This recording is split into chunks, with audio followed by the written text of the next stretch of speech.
Shabbat Shalom.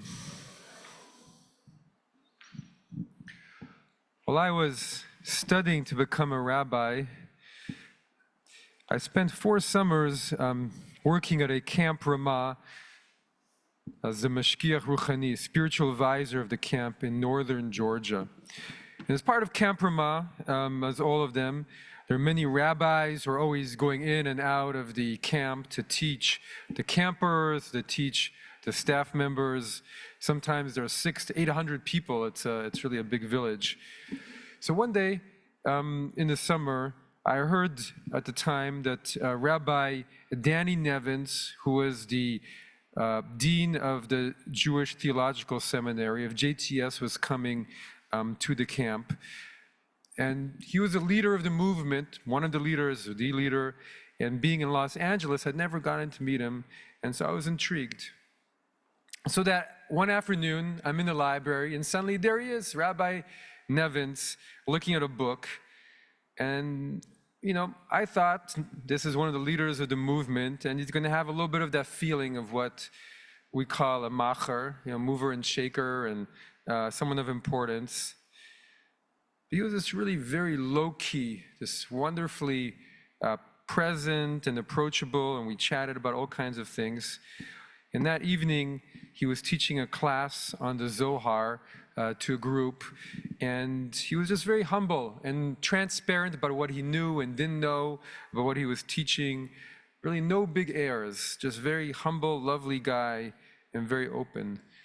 And a few years later, I spoke to some of my colleagues who had been at JTS at the time, and they confirmed it. He was just one of those people who gives another space to be in relationship with and sincerely hears and gives back. And this is the beauty, in my mind, and power of humility. And when we continue to move on in the Torah, past the book of Exodus and into Leviticus and then to Numbers, we're going more and more into the character of Moses and his leadership. And really it's the quality of humility that comes to define Moses most of all in the Torah. And it's seen maybe most powerfully in the book of Numbers, where Moses' siblings, Aaron and Miriam, speak poorly of his wife and challenge his leadership and say, well, aren't we all prophets? What makes you so special? And so what does Moses do? We can imagine what a personal attack that is, right? What does Moses do? Nothing. Earlier in the Torah, he gets also criticized by a large group of people for also, why are you the leader?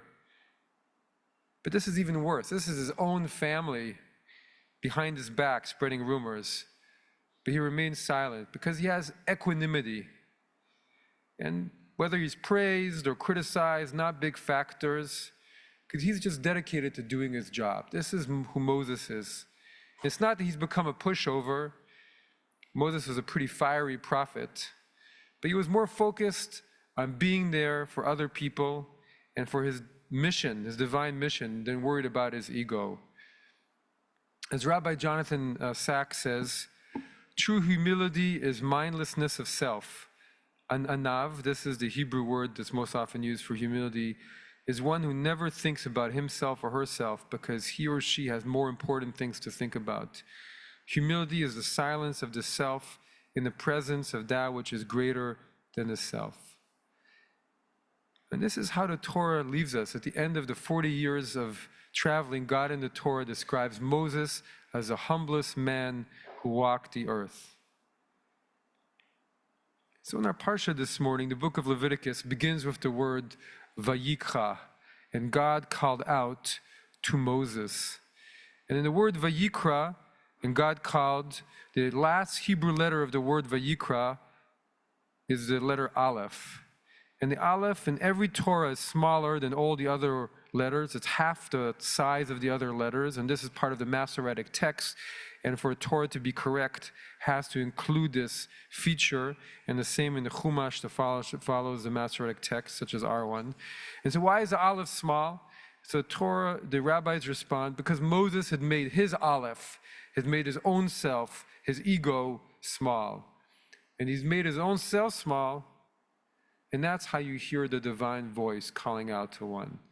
And Moses, in fact, was the greatest prophet who ever was, who spoke directly to God. And this is what happens when his siblings challenge him. God calls his siblings into the tent of meeting and says, why is Moses the greatest prophet? Because I speak face to face with him. And he was the greatest prophet because he was also the most humble. He'd removed enough of himself to clearly hear God talking to him. Many of our world's greatest leaders were also humble. Lincoln, Washington, Gandhi. There's a saying that I love. The person who says they are great is not great, but the person who suppresses the thought that they are great indeed. And so how do we gain humility? By giving up that feeling. I am great, by giving up that part of the ego. And it's, of course, very countercultural, right? Our society is built on the idea that we have to build up our aleph, our ego, of feeling hurt when other people dare to attack our feeling that we're number one, and when they tarnish that sense that we're the greatest. And we're just taught this in so many subtle and direct ways. To succeed, we have to inflate our egos to make it in the world. But the lesson here is that there's an even greater greatness to humility, to the kind of humility that allows us to hear God and the whole universe speaking to us. And it wasn't that Moses didn't have a sense of self-esteem. It was very powerful. He knew he was the rightful leader. And when he's challenged by Korach, well, aren't we all holy? Why are you the leaders? He goes straight and sees straight through Korach's words and meets the challenge full on. And yet at the same time, Moses is also profoundly humble. As the Baal Shem Tov, the founder of Hasidim, says of humility, he knew where his gifts came from and where his authority came from the divine. And so according to the Hasidim, this is the message of all of the sacrifices, the focus of our Parsha in the first section of the book of Leviticus. What were the sacrifices about? They were about giving ourselves over to God, sacrificing. And the Hasidim explained this is why in the very first verses of the Torah, of the book of Leviticus, what is the first animal that we're talked about to sacrifice? It's the cattle, the bakar. Because this is the essence of it. We give over that part of us that's most animal-like, our cattle consciousness, our ego, our desire to be better and greater, more renowned than everyone else.